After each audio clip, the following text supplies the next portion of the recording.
Sa napakalaking karapatan ng makasama ninyo para sa ating 10 araw na pananalangin.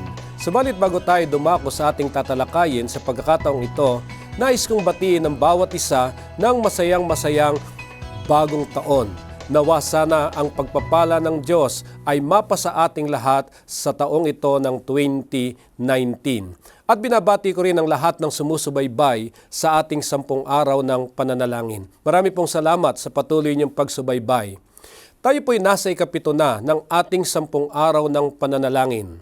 Ang title po ng ating tatalakayin ay ang kalwalhatian ng layunin.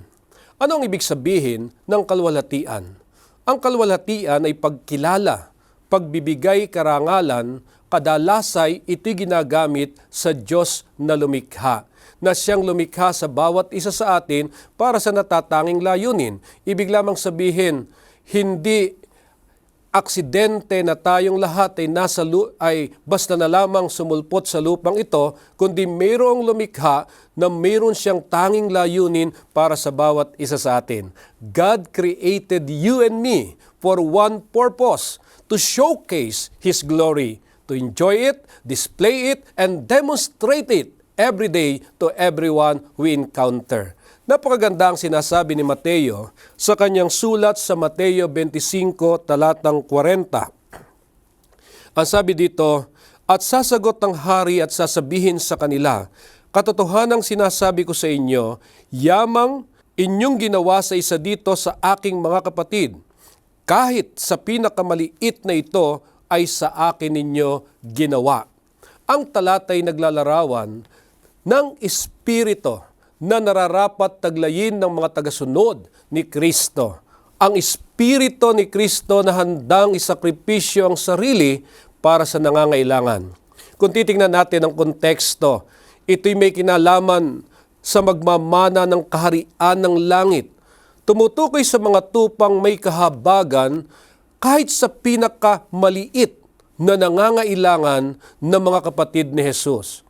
Malamang ito ay utos para sa disipulo ni Jesus at sa lahat ng mananampalataya.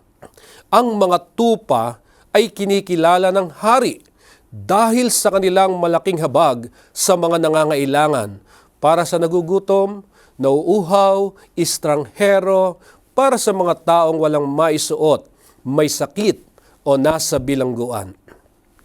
Nais kong bigyan natin ng pansin ang passage na ito. Maraming naniniwala na kapag gumawa sila ng mabuti sa kanilang kapwa, kanilang makakamtan ang kaligtasan o sila'y magmamana ng kaharian ng langit. Sinasabing ang mga matuwid ay magmamana ng kaharian hindi dahil sa mahabaging mga gawa na kanilang nagawa, kundi dahil ang kanilang katuwiran ay mula sa kanilang mga nabagong mga puso na tumutugon sa pagpapahayag ni Jesus ng kaharian. Bilang ebidensya sa kanilang kahabagan para sa pinakamaliit sa mga ito. Kaya nga po para sa nangangailangan, natutuklasan ng matuwid na ang kanilang mga gawa ng kahabagan para sa mga nangangailangan ay ginagawa nila ito para kay Jesus mismo. Kaya nga sabi ni Jesus, doon sa huling bahagi ng talata, ginawa mo rin ito sa akin. Mga kaibigan, kung ang ating puso ay makasarili, ito ay tinuturing na nakakahiya sa paglilingkod. Sinasabi ng ating propetisa, ang paglilingkod sa mga mahihirap at sa lahat ng paraan ay ginagawang mas mababa ang pagkatao. Subalit ito ay gawain ng walang kasalanang mga anghel.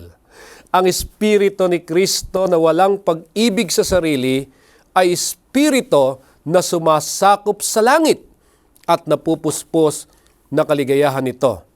Ito po ang Espiritu na taglay ng tagasunod ni Kristo ang gawaing gagawin nila. Alam niyo, nung ako ay nasa district, marami akong karanasan na tila sinusubok ako kung kaya kong maglingkod kahit sa mga kaababang mga tao. Mga nabibiktima ng kalamidad, mga batang marurungis at magugulo. May pagkakataon noon, sa trahedyang dulot ng Bagyong Ondoy, sinalanta ang maraming lugar dito sa Metro Manila. Akala ko di ko kayang makatulong dahil sa malawak na pinsala. Akala ko wala akong makakatulong upang tumugon sa pangailangan ng mga tao bilang ACS Director noon ng Central Luzon Conference. Subalit, sa ganito palang pagkakataon, makikilala mo ang mga kapatirang may puso ng paglilingkod. Na-organize namin yung grupo sa gabay ng banal na espiritu na tila wala kaming kinatatakutan. Kahit gabi kami naglilingkod, nandoon ang takot. Baka kung ano ang mangyari sa mga volunteers, baka dumugin kami ng mga tao dahil sa mga panahong iyon, marami na ang nagugutom.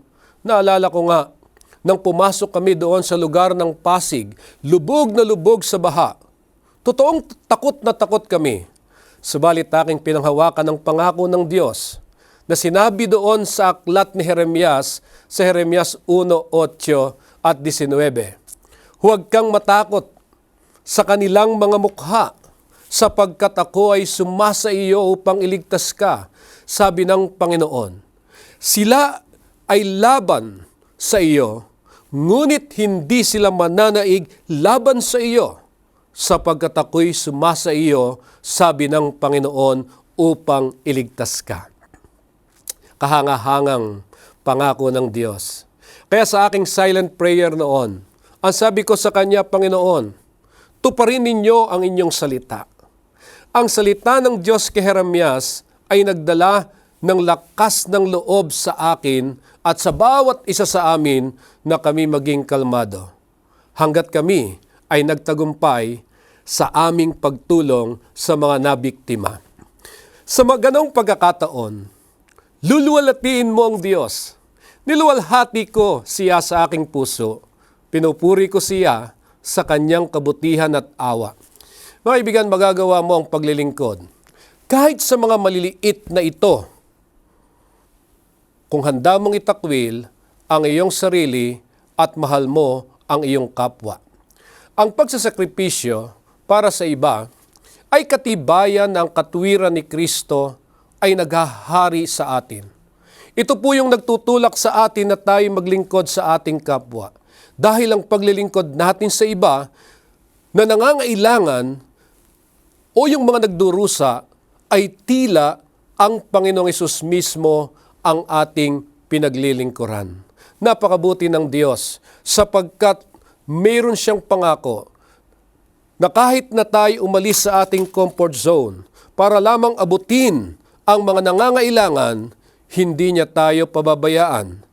At sa ating paglilingkod, ang mga tao'y matutuwa at kanilang pupurihin ang Panginoon at doon nagaganap yung napakagandang layunin kung bakit tayo inilagay ng Diyos sa lupang ito.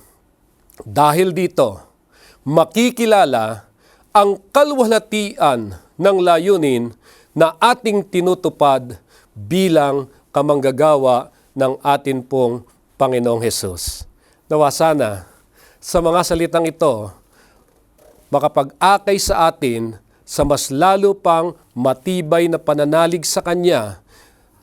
At dahil sa ating katapatan, inudyukan ng ating pagiging matuwid sa Kanyang harapan, yung katuwiran na siyang ibinigay sa atin ng Panginoong Hesus, ito yung magdadala sa atin upang manahin ang buhay na walang hanggan. Pagpalain tayong lahat ng ating mahal na Diyos habang tayo naghihintay sa nalalapit na pagparito ng Panginoong Hesus.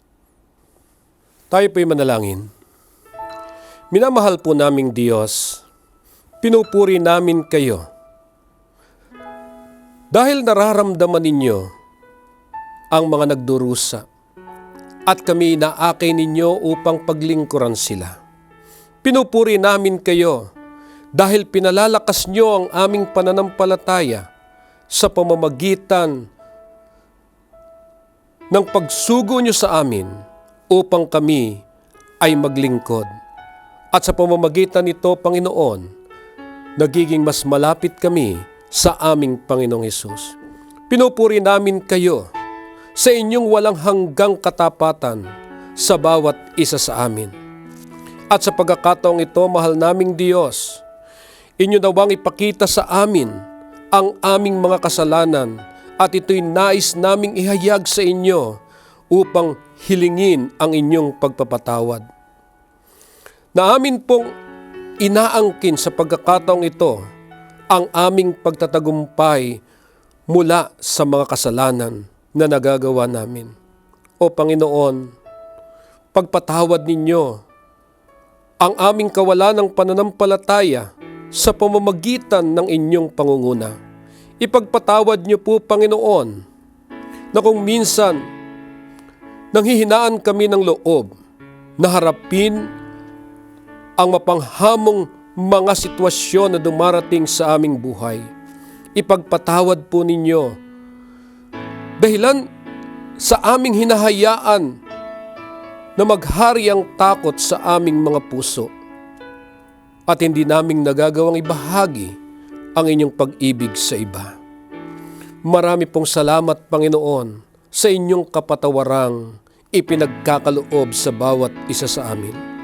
Na sa pagkakataong pong ito, mahal naming Diyos, dinadalangin po namin ang patuloy niyong proteksyon, lalo tigit sa mga bata na kung saan ay napakadali nilang maakit ng sanlibutan at gayon din sa mga kabataan. Dinadalangin po namin na sana'y kami inyong ingatan mula doon sa mga tao na siyang maaaring puminsala sa amin. Ingatan niyo po kami mula sa pagkakasakit. Ingatan niyo po kami na matisod. Ingatan niyo po sana kami na maakay ng kaaway na si Satanas. Kundi bagkos kami, Panginoon, ay magkaroon ng matibay na pananampalataya sa inyo. Sa pagkakataong ito, dinadalangin po namin ang mga batang nawala ng mga tahanan, ang mga pusong nagdurusa na nangangailangan ng patnubay at ng kahabagan mula sa iglesyang ito ng Seventh-day Adventist. Dinadalangin din po namin, Panginoon, ang bawat pamilya na humaharap sa iba't ibang mga problema. Nawa sana'y bigyan niyo sila ng kalakasan at madama nila ang pangangailangan na kayo ay nasa gitna nila upang sa pamamagitan ng kanilang pamilya. Ang inyong ebanghelyo ay madala pa sa ibang pamilya at ito'y magbunga ng maraming pamilya na susunod sa inyo at mamanahin ang kaharian ng langit. Dinadalangin din po namin, Panginoon, na sana'y magkaroon pa ng maraming misyonero sa mga syudad, na napakaraming mga grupo ng mga taon na hindi man lamang pa nakakapakinig ng inyong ebanghelyo, lalo tigit doon sa 20 mga bansa sa Inter-European Division. Nawa sana, Panginoon, magbangon kayo ng maraming mga sundalo ng mga manggagawa na siyang magtatanim ng mga iglesia para doon sa 948 na mga people groups sa 38 mga bansa sa Inter-American Division. Dinadalangin po namin din, Panginoon, ang mga puso na may mabibigat na pasanin na nasa aming mga iglesia, na silang dumirinig at sumusubaybay sa programang ito. Amin ding itinataas ang mga pangalan na naisulat na namin doon sa aming mga cards sa total member involvement na hindi pa namin naabot, na sana ang banal na Espiritu gumawa sa kanilang puso at kami magkaroon ng pagkakataon na sila'y maabot at maakay para sa inyong kaharian. O dakila naming Diyos, kami ay humaharap sa napakalaking gawain na ang emphasis ng aming pangangaral ngayon ay ang pamilya, dahil sineselebrate namin ang isang daang taong paglilingkod ng family sa aming iglesia. Nawa sana'y gamitin ninyo ang pamamaraang ito upang maabot namin ang maraming pamilya dito sa North Philippines at maraming mga tumugon na susunod sa aming Panginoong Hesus. Marami pong salamat, Panginoon, sa walang hanggang pag-ibig ninyo. Maraming salamat sa pagkakataon para kami manalangin sama-sama, sapagkat nasa panalangin ang kapangyarihan, nasa panalangin ang kaparaanan upang kami maging mas malapit sa inyo.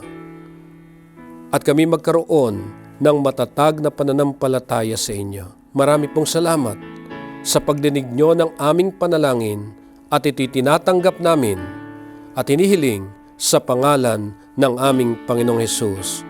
Amen. Muli po mga ginigiliw, nais ko kayong anyayahan na sana'y subaybayan ninyo ang susunod na topiko para sa ating 10 araw na pananalangin. Marami pong salamat.